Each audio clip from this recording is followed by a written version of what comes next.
की सारी, जैसे पेज नंबर 167 पे ये सारी चैप्टर में डिस्कस हो चुकी हुई हैं। अब हम स्टार्ट करते हैं next chapter and that is aromatic hydrocarbon. क्योंकि अभी टाइम मौजूद है, अभी टाइम के 20 मिनट बाकी हैं, तो इसलिए वेस्ट ना करें इसको और नया चैप्टर शुरू कर लेते हैं यहाँ पे। क्लियर होगी जी बात? देखें चैप्टर नंबर नेक्स्ट है chapter 9 and that is aromatic hydrocarbons, page number 169। Clear जी? आइए बिस्मिल्लाह करते हैं, नया चैप्टर शुरू करते हैं आज। पेज नंबर 169 पे एरोमेटिक हाइड्रोकार्बन्स हैं क्या and why do we call them aromatic. Basically ये वर्ड निकला है अरोमा से। एरोमा, आपने ये वर्ड कॉमनली सुना होगा, अक्सर ड्रामों में भी इस्तेमाल हो रहा होता है।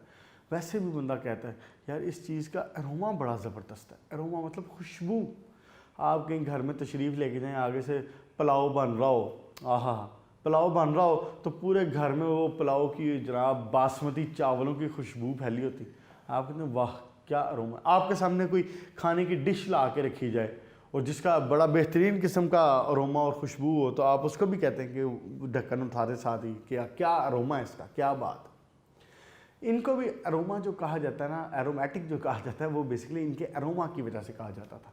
क्योंकि most of the time, most जो रिएक्शंस थे, sorry most of the compound जो थे, दे हैड अ स्मेल, उनकी एक प्लेजेंट सी स्मेल हुआ करती थी। बाद में हमने ये देखा है, मज़ीद जब डिस्कवरीज हुई हैं और मज़ीद इन्वेंशन हुई हैं, मज़ीद कंपाउंड्स बनाए गए हैं, तो फिर हमने देखा है कि कुछ हाँ एरोमेटिक्स में कुछ कंपाउंड ऐसे हैं भी हैं जिनकी स्मेल नहीं है, लेकिन फ़िलहाल इनको अभी भी एरोमेटिक्स ही कहा जाता है। ये बात ज़रा अंडरलाइन कर लें, शॉर्ट क्वेश्चन के तौर पे पूछ सकता है। उसके बाद अब आप नेक्स्ट पेज पे तशरीफ़ लाएँ, पेज नंबर 170 पे। बाकी इसको जस्ट रीड आउट कर लेना। पेज नंबर 170 पे अब बुनियादी तौर पे बात क्या है? बात यह है कि हमने देखा कि कौन से कंपाउंड हैं which produce fragrance, which produce aroma. हमें उसमें मोस्टली बेंजीन मिली। क्या मिली? बेंजीन। इस बात से हमने इस बात को डिड्यूस किया, इस बात को निकाला कि द कंपाउंड, ऐसे कंपाउंड जिनमें बेंजीन होगी, we will call them aromatic compound, we will call them aromatic hydrocarbons, जिसमें बेंजीन होगी। और बेंजीन आपको पता है कि एक इसको यू रिंग से भी शो कर लेते हैं और इसको यू अल्टरनेट डबल और सिंगल बॉन्ड से भी शो करते हैं। जब यू स्ट्रक्चर नॉर्मली बनाया जाता है तो हम हाइड्रोजन नहीं लगाते यहाँ पे, लेकिन एक्चुअली आप अपने जहन में कॉन्सेप्ट इस बात का क्लियर रखें कि यहाँ पे एक हाइड्रोजन लगा होता है, ये ऐसे। ये है जनाब benzene which is the basic unit of the aromatic hydrocarbons. बात समझ आ गई? 6 हाइड्रोजन 6 कार्बन अटैच। अब मैंने इस पे शो नहीं की, लेकिन अब आप अपने जहन में ऑटोमेटिकली इस बात को बिठा लें कि यहाँ पे भी 6 हाइड्रोजन लगे हुए हैं। ठीक हो गया? नेक्स्ट पेज पे हैं जी, पेज नंबर 170 पे हैं। अगर कोई ऐसा एरोमेटिक हाइड्रोकार्बन हो जिसमें सिर्फ एक बेंजीन हो, तो उसको क्या कहूं? क्या पूछ रहा हूं मैं? कह रहा हूं कि अगर कोई एक ऐसा हाइड्रोकार्बन हो जिसमें सिर्फ एक बेंजीन हो, तो उसको मोनो कह सकता हूं, मोनो एरोमेटिक हाइड्रोकार्बन्स। या अगर एक से ज्यादा हो तो फिर पॉली एरोमेटिक हाइड्रोकार्बन्स कह सकता हूं। एक benzene mono aromatic hydrocarbons, 2 benzene या 2 से ज्यादा बेंजीन तो वो पॉली एरोमेटिक हाइड्रोकार्बन्स। मुश्किल तो नहीं की बात? देखें जरा फॉर एग्जाम्पल, अगर चले इसको भी रेज करता हूं, मिसाल के तौर पे मोनो एरोमेटिक में क्या होगा? अब आज वाली जो बातें हैं ना, जैसे मैंने लास्ट लेक्चर में और इस लेक्चर के शुरू में भी बात की थी ना कि अब इनको ज़रा थोड़ा सा ध्यान से और एब्जॉर्ब करें, क्योंकि ये अब बेंजीन की बेसिक्स डिस्कस हो रही हैं। पहले आपने 8वें चैप्टर में ओपन चेन की एलिफैटिक हाइड्रोकार्बन्स की जो डिस्कस की हैं, और अब ये बेसिकली बेंजीन की बेसिक्स डिस्कस होंगी। इन दोनों के ऊपर जब आपका कंट्रोल पूरा हो जाएगा फिर आपके लिए ऑर्गेनिक आसान हो जाएगी। मोनो एरोमेटिक हाइड्रोकार्बन्स में क्या होना है, एक बेंजीन और उसके ऊपर कोई भी और चीज़ यूं करके अटैच है, मिसाल के तौर पर CH3 लगा होगा। कितनी बेंजीन नजर आ रही, एक है कि दो है? एक है, तो एक है तो मोनो एरोमेटिक। हाँ, अगर सिनेरियो हो ये पॉली एरोमेटिक, अगर सिनेरियो हो ये, गौर करें जरा, एक बेंजीन और लेट्स से दूसरी बेंजीन लगी हुई है, यहाँ पे कोई और कंपाउंड लगा हुआ है और उसके ज़रिए नाइट्रोजन मिसाल के तौर पे लगी है, इसके ज़रिए ये यहाँ पे एक बेंजीन और लगी हो, ये नाइट्रोजन की 3 होती है वैलेंसी। फ़र्क समझ आया? अब मोनो एरोमेटिक ऐसे जिसमें एक बेंजीन है, पॉली एरोमेटिक ऐसे जिसमें 2 बेंजीन है, कोई मुश्किल नहीं। अब यहाँ पे मैंने मीथेन लगाया, यहाँ पे जो मर्जी लगा लें आप, सॉरी मिथाइल लगाया, आप यहाँ पे चाहे NH2 लगाएं, चाहे आप जनाब अली यहाँ पे एल्डिहाइड लगाएं, C++OH लगाएं, चाहे आप जनाब अली यहाँ पे एसिटिक एसिड लगा दें, COOH लगा दें, जो मर्जी लगा दें। देखना ही कि बेंजीन कितनी है, एक बेंजीन, मोनो एरोमेटिक। क्लियर जी? नेक्स्ट देखें जरा, जब पॉली एरोमेटिक है ना, इसके केस में 2 बातें बनती हैं। पेज नंबर 170 पे देखें जरा, पॉली एरोमेटिक के केस में 2 बन जाती हैं बातें। क्या? एक तो ये कि जो मैंने एग्जांपल आपके सामने लिखी है, इसको कहते हैं आइसोलेटेड। आइसोलेटेड का क्या मतलब है कि इसके अंदर दोनों बेंजीन्स अलग हैं। कंपैरिजन करूं तो फिर आपको ज्यादा बेहतर समझ आएगा। इसमें बेंजीन क्या है, फासले पे। अच्छा, ये देखें जरा आप, एक बेंजीन और दूसरी बेंजीन उसके साथ जुड़ी हुई है, इसको कहते हैं फ्यूज्ड बेंजीन रिंग्स। ये लो, मुश्किल है कोई इसमें? क्लियर होगी बात? मोनो एरोमेटिक के केस में एक बेंजीन रिंग मौजूद हो, बाकी साथ जो मर्जी लगाओ, मोनो एरोमेटिक। पॉली एरोमेटिक के केस में 2 हो सकते हैं, या तो हो सकते हैं आइसोलेटेड या हो सकते हैं फ्यूज्ड। आइसोलेटेड का क्या मतलब है, दोनों बेंजीन्स अलग हैं, और फ्यूज का क्या मतलब है, दोनों बेंजीन साथ जुड़ी हुई हैं। आइसोलेटेड की भी एग्जांपल ये, और फ्यूज की एग्जांपल अब ये भी हो सकती है। फ्यूज में मिसाल के तौर पे आप ये भी एग्जांपल ले लें, जो मर्जी ले लें, 3 भी आपस में यूं करके अटैच हो सकती हैं, 2 3, ये लें। क्लियर होगी बात? ये आपको नजर आ जाएंगे पेज नंबर 171 के ऊपर वाले 3 स्ट्रक्चर्स देखें जरा, जिसमें है बात, पहला मैंने जो बनाया ये है नेफ्थलीन, ये है एंथ्रासीन, और इनके दरमियान में है एक फिनंथ्रीन। यस, क्लियर होगी बात?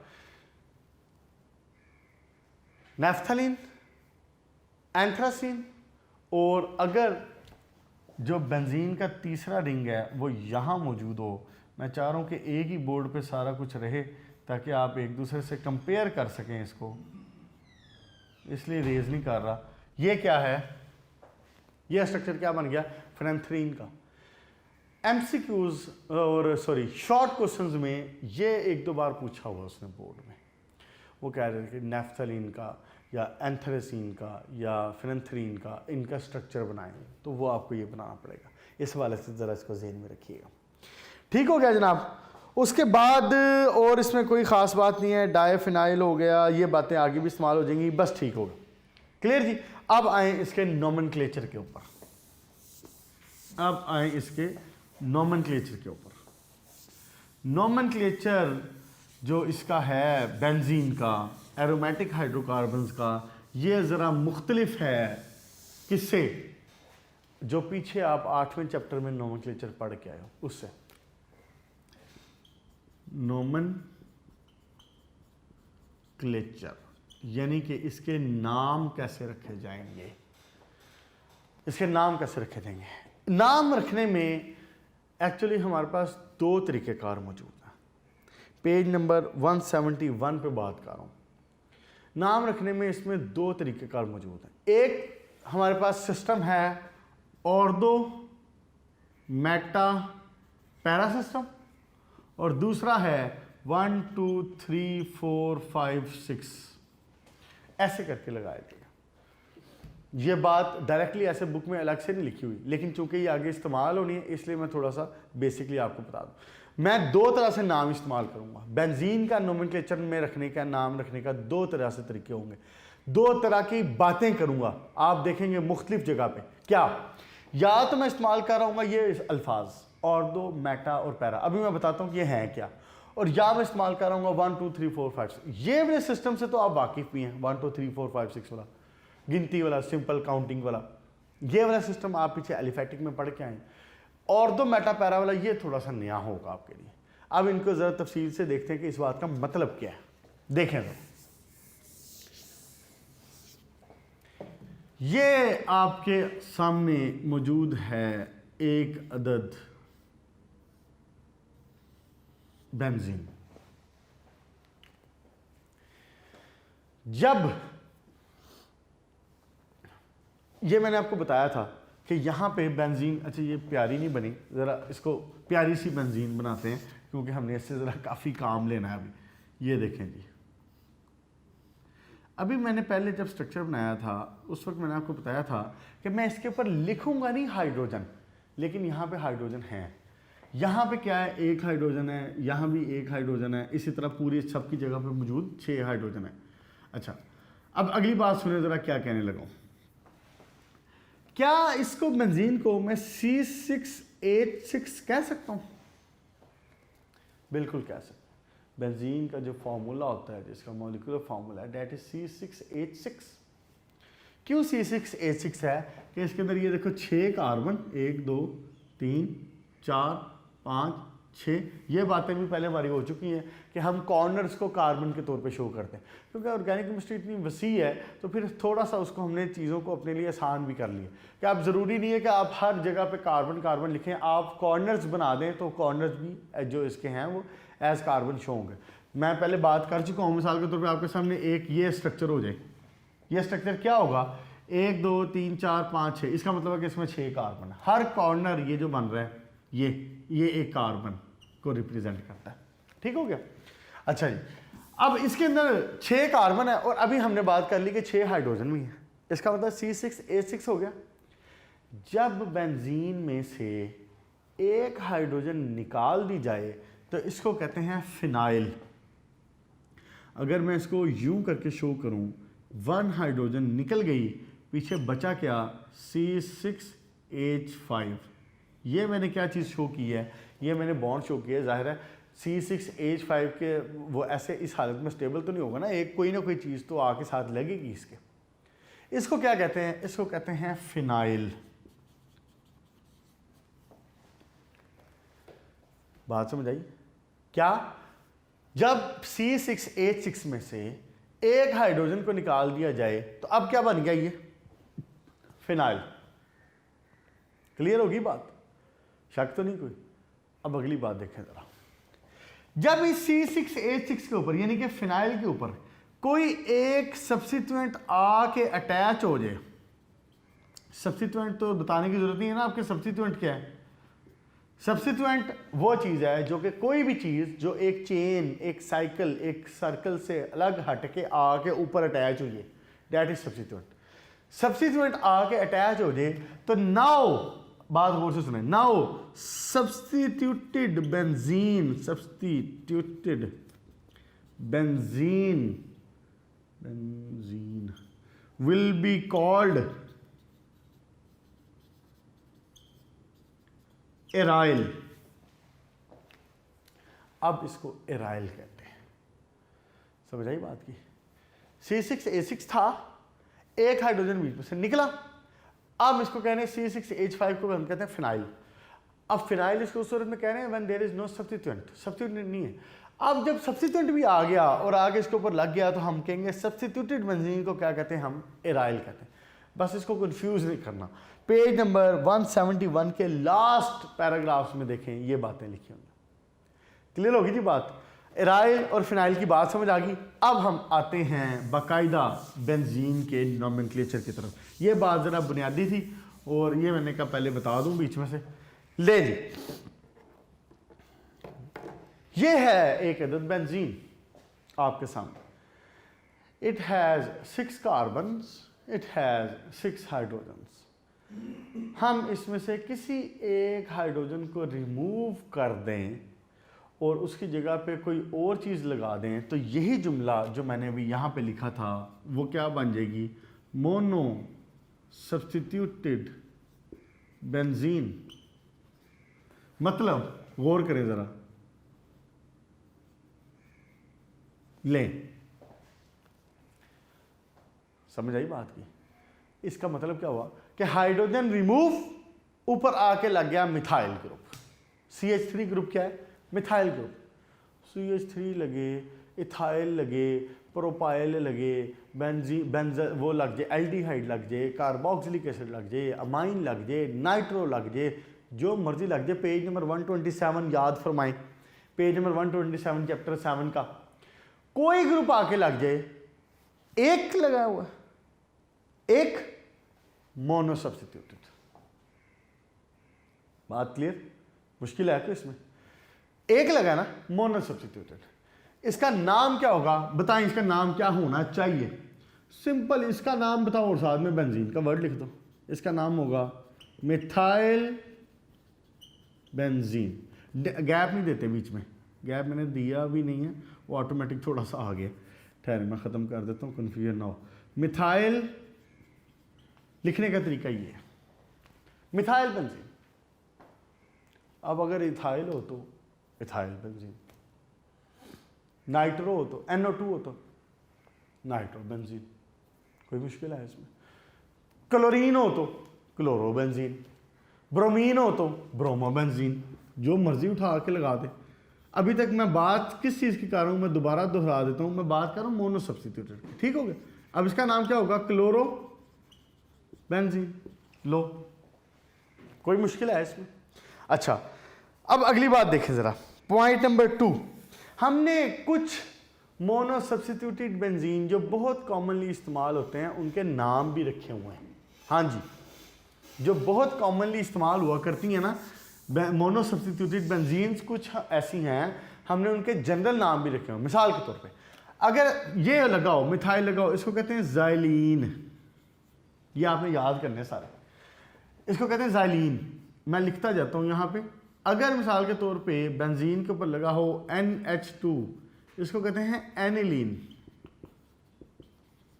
अगर मिसाल के तौर पे लगा हो, मैंने पहले बात की, कुछ भी लग सकता है ना, मोनो सब्स्टिट्यूएंट है, कुछ भी लग सकता है। अगर लगा हो हाइड्रोक्सल, इसको कहते हैं फिनोल। अगर लगा हो जनाब C+O और साथ में हाइड्रोजन, नीचे कर दो थोड़ा सा,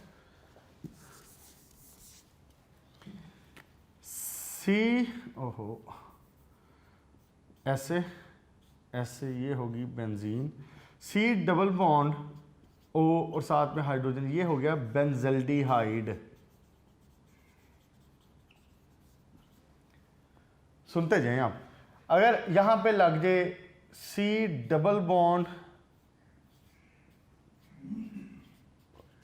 COOH, यानी कि ये COOH किसका होता है, ये कार्बोक्सिलिक एसिड का होता है, तो इसका हो जाएगा बेंजोइक एसिड। अगर यहां पे आ जाए SO3H ग्रुप, क्या?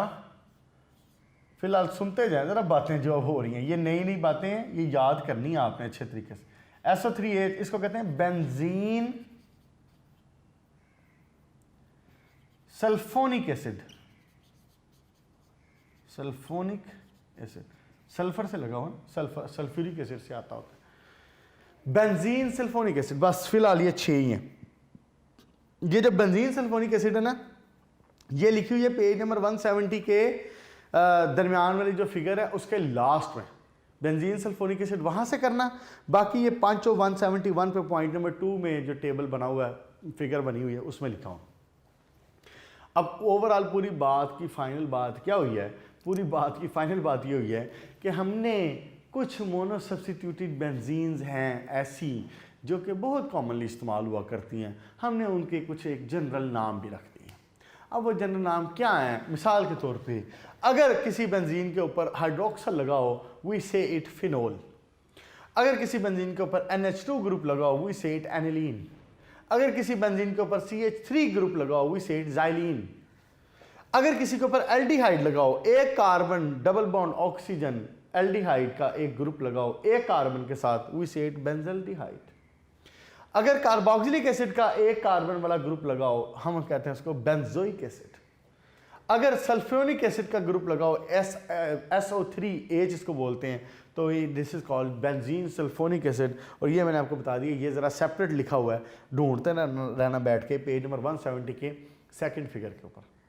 क्लियर होगी जी बात? आज हमने पॉइंट नंबर 2 और पेज नंबर 171 कर लिया पूरा। अब टाइम इतना नहीं है तो मेरा ख्याल है इसको इतने ही रखें, क्योंकि आगे बात मुकम्मल नहीं हो पाएगी। फिर नेक्स्ट इंशाल्लाह ताला हम पेज नंबर 172 का जो पहला पॉइंट है, यानी कि थर्ड पॉइंट, वहाँ से शुरू कर लेंगे। आज के लिए इतना होमवर्क काफ़ी है आपके लिए। ठीक हो गया जी? एक बार रिवाइज कर दें बातों को सारी। क्या बातें थी? तो बातें आज वैसे आसान सी। हमने 8वें चैप्टर का लास्ट टॉपिक जो था अल्केन अल्कीन अल्काइन वाला, वो भी काफ़ी दफ़ा पहले डिस्कस हो चुका है, लेकिन वो चला प्रॉपरली आज मज़ीद एक बार रिवीजन होगी और हमें ये पता चला कि alkenes are the most reactive, alkynes का नंबर है सेकंड, और अल्केन जो है दीज आर लीस्ट रिएक्टिव, सबसे कम रिएक्टिव। फिर हमने एरोमेटिक बेंजीन का चैप्टर शुरू किया, एरोमेटिक हाइड्रोकार्बन्स का, और हमने ये देखा कि बेसिकली हम उनको एरोमेटिक कहते इसलिए थे because they had an certain aroma, they had certain fragrance. तो शुरू में हमने ये देखा कि जिस कंपाउंड से भी खुशबू आ रही है ना, उसमें बेंजीन ज़रूर है, बेंजीन ज़रूर। तो फिर हमने ये बात इस्टेब्लिश कर ली कि बेंजीन जो है इसका ये कंपोनेंट हुआ करेगा एरोमेटिक हाइड्रोकार्बन्स। तो इसलिए अब हम एरोमेटिक हाइड्रोकार्बन्स को ही बेंजीन के कंपाउंड्स को एरोमेटिक कहते हैं। लेकिन कुछ अब हमारे पास कंपाउंड ऐसे भी हैं जिनमें बेंजीन नहीं होती, पर हम उस तरफ नहीं जाएंगे। तो उसके बाद हमने ये बात की कि क्या नाम है उसका, मोनोसाइक्लिक एरोमेटिक हाइड्रोकार्बन कौन से और पॉलीसाइक्लिक कौन से हैं। तो एरोमेटिक मोनोसाइक्लिक वो है जिसमें एक बेंजीन है, पॉलीसाइक्लिक वो है जिसमें एक से ज़्यादा बेंजीन है, 2 हो या 3 हो, जितनी मर्जी हो। तो फिर हमने ये देखा कि पोली में भी आगे 2 टाइप्स हैं, या तो वो बेंजीन जो है वो फ्यूज्ड हो सकती हैं या वो हो सकती हैं आज़ाद आइसोलेटेड फॉर्म में। दोनों की एग्जाम्पल देख ली, शॉर्ट क्वेश्चन के लिए जेन में रखनी है। नेक्स्ट नोमेनक्लेचर स्टार्ट किया। नोमेनक्लेचर में पहली बात मैंने आपको ये बताई कि जब C6H6 में से एक हाइड्रोजन निकाल दिया जाए, वी से इट फिनाइल, और जब इसी फिनाइल के ऊपर इसी जो बेंजीन में से एक हाइड्रोजन निकला था, इसी के ऊपर आके एक कोई एलिमेंट, कोई सब्स्टिट्यूएंट आके कोई लग जाए, तो वी से इट एराइल। ठीक हो गया? ये बात जेन में रखनी। फिर हमने ये बात की कि जनाब मोनो सब्स्टिट्यूट बेंजीन है क्या, जिनमें एक सब्स्टिट्यूएंट लगाओ, हाइड्रोजन रिमूव हो जाए, एक सब्स्टिट्यूएंट आके लग जाए। फिर हमने ये बात की कि उनके जो जनरल नाम, जो एक्चुअल नाम है, वो तो होंगे क्लोरोबेंजीन, ब्रोमोबेंजीन, अब जैसे इसका होगा methyl benzene, amino benzene, hydroxo benzene, hydroxy benzene, और इसी तरह चलती रहेगी बात इसके ऊपर। लेकिन फिर हमने क्या किया कि कुछ एक जो ऐसे हैं जो जनरली इस्तेमाल होते हैं, जनरली कॉमन है, तो हमने उनके कुछ जनरल नाम भी रख दिए, जिनकी एग्जांपल मैंने आपके सामने लिख दी है। Xylene, aniline, phenol, benzaldehyde, benzoic acid, benzene sulphonic acid. Point number 2 तक आज हो गया, पेज नंबर 171 तक। इंशाल्लाह नेक्स्ट कंटिन्यू करेंगे। अपना ख्याल रखें ढेर सारा, और इसको अच्छे तरीके से याद कर लें। मुझे इजाज़त दें। Good luck.